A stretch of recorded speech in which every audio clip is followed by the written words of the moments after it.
Ameen rounds உங்களை அன்போடு வரவேற்கிறது. நமது அதிகமான எலக்ட்ரானிக் சாதனங்களை இயக்குவது ரேடியோ அலைகள்.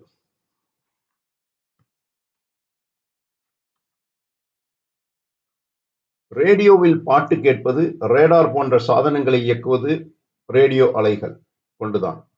மின்காந்த அலைகளில் 1 மில்லிமீட்டர் முதல் 100 கிலோமீட்டர் வரை அலைநீளம் கொண்டவை இந்த ரேடியோ அலைகள். சேட்டிலைட், இன்டர்நெட், வைஃபை என நிறைய சாதனங்கள் செயற்கையாக உருவாக்கப்பட்ட ரேடியோ அலைகளை கொண்டுதான் இயங்குது. ரேடியோ டெலஸ்கோப்புகள்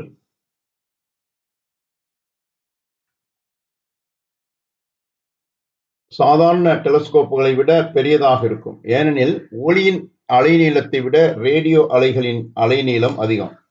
விண்வெளியில இருக்கும் பல பொருட்கள் ரேடியோ அலைகளை வெளியிடுகிறது. ஆகவே விண்வெளியை பற்றி ஆராய்வதற்கு ரேடியோ டெலஸ்கோப்புகள் பெரிதும் உதவுது. ஒளி அலைகளுடன், அதாவது சவுண்ட் வேவ்ஸ், மின்காந்த அலைகளை கலந்து பண்பேற்றம், மாடுலேஷன் செய்து வானொலி நிலையங்கள்ல அமைக்கப்பட்டுள்ள மிக உயரமான கோபுரங்களின் வழியாக அனுப்பும் கருவிகள், அதாவது டிரான்ஸ்மிட்டர் மூலம் மின்காந்த அலைகளை வெளியே ஒளிபரப்பப்படுகிறது.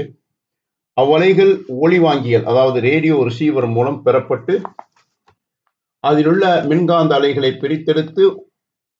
பிரித்தெடுத்துவிட்டு ஒளி அலைகளை மட்டும் கேட்டு மகிழ்கிறோம். ரேடியோவை கண்டுபிடித்த குலிமோ மார்கோனி என்பவர் நீண்ட தூரம் ஒளிபரப்பப்படும் வானொலியின் தந்தை என்று அழைக்கப்படுறாரு. ரேடியோ அலைகளை பயன்படுத்தி ரிமோட் கண்ட்ரோல் எனும் கட்டுப்பாட்டு கருவிகளை உருவாக்குறாங்க. படகுகள், விமானங்கள், கிரேன் போன்ற சாதனங்களை இயக்க டிஜிட்டல் ரேடியோ நுட்பங்களை பயன்படுத்துறாங்க. எஃப்எம் ரேடியோ நிலையங்களில் அதிர்வெண் பண்பேற்றம், அதாவது ஃப்ரீக்வன்சி மாடுலேஷன் செய்யப்பட்ட ஒளி அலைகளை பரப்புது. ரேடியோ அலைகளின் அலைநீளம் கொஞ்சம் கொஞ்சமாக குறைந்து வரும்போது ஒரு கட்டத்தில் அது நுண்ணலைகளாக, அதாவது மைக்ரோவேவ் ஆக மாறுது. இதன் அலைநீளம் 0.1 முதல் 100 சென்டிமீட்டர் வரையாகும். இதன் ஃப்ரீக்வன்சி 300 மெகாஹெர்ட்ஸ் முதல் 300 கிகாஹெர்ட்ஸ் வரை இருக்கும்.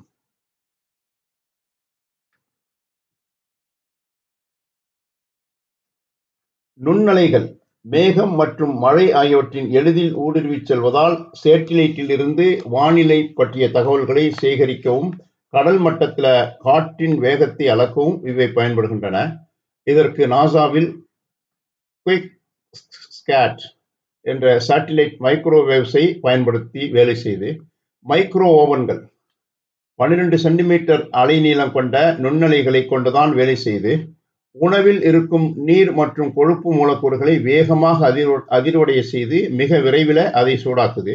அதனால்தான் மைக்ரோ ஓவனில் வைத்து சூடாக்கும் உணவு மட்டும் சூடாகிறது, ஆனால் பாத்திரம் சூடாவதில்லை. நாம் பெரிய மால்களில், மெட்ரோ ஸ்டேஷன் மற்றும் பெரிய கட்டிடங்கள்ல உள்ளே நுழையும் போது ஆட்டோமேட்டிக்காக கண்ணாடி கதவுகள் திறந்து வடிவிட்டு மூடுவதை பார்த்திருக்கிறோம். அதாவது நாம் கேட்டில் நுழையும் போது கேட்டுக்கு முன்னால் நாம் பார்க்காத வகையில அகச்சிவப்பு கற்றைகள், அதாவது இன்ஃப்ராரெட் ரேஸ் பாய்கிறது. நாம் நுழையும் போது அதை வெட்டுகிறோம், அதாவது தடுக்கிறோம். அந்த நேரத்தில் மோட்டார்கள் மற்றும் இதர சாதனங்கள் வேலை செய்து கேட்டை திறக்குது. கேட்டை தாண்டியதும் பிரிந்த கற்றைகள் சேர்ந்து கொண்டு கேட்டை மூடும்படி செய்யுது. அகச்சிவப்பு கதிர்கள், அதாவது இன்ஃப்ராரெட், மைக்ரோவேவ்ஸை விட குறைந்த அலைநீளம் கொண்ட அலைகளாகும். இந்த அலைகளை மனித கண்களால் பார்க்க முடியாவிட்டாலும் உணர முடியும். அதாவது நீங்கள் வெயிலில் நின்றால் சுடுவதற்கு காரணம் இந்த அகச்சிவப்பு கதிர்களே. இவை ஒளி அலைகளின் சிவப்பு நிறத்திற்கு அடுத்து காணப்படும். சாதாரண வெப்பநிலையில் நம் உடம்பானது 10 மைக்ரோமீட்டர் அலைநீளமுள்ள அகச்சிவப்பு கதிர்களை வெளியிடுதான். இந்த அகச்சிவப்பு கதிர்களை படம் பிடிக்க ஸ்பெஷல் இன்ஃப்ராரெட் கேமராக்கள் பயன்படுது. நம் உடல் பாகங்கள்ல பல்வேறு டிகிரிகளில் வெப்பத்தை வெளியிடுகிறது. அதன்படி வெப்பநிலை மாறுபாட்டிற்கேற்ப கிடைக்கும் இமேஜ்களில் பல வர்ணங்களாக தெரியும். இதைத்தான் தெர்மல் இமேஜிங் என்கிறாங்க. அகச்சிவப்பு கதிர்களை கொண்டு கும்மிருட்டிலும் படம் பிடிக்கலாம். திருடர்கள் ஜாக்கிரதை. காட்டுத்தீ, எரிமலை வெடிப்பு ஆகியவை ஏற்படும் போது வெளிவரும் வெப்பத்தை அகச்சிவப்பு கேமராக்கள் மூலம் படம் பிடித்து எங்கிருந்து தீ அல்லது வெப்பம் வருகிறது என்பதை கண்டறிந்து அதனை கட்டுக்குள் கொண்டு வருவதற்கு உதவுது. மின்காந்த அலைகள், அதாவது எலக்ட்ரோமேக்னட்டிக் வேவ்ஸ் எல்லாமே ஒளிதான். அதில் எல்லா அலைகளும் நம் கண்களுக்கு தெரிவதில்லை. அவற்றின் மிகச்சிறிய அளவையே நம் கண்களால் காண முடியும். இதைத்தான் கட்புலனாகும் ஒளி, அதாவது விசிபிள் லைட் என்கிறோம். இதன் அலைநீளம் 400 நேனோமீட்டர் முதல் 700 நேனோமீட்டர் வரை ஆகும்.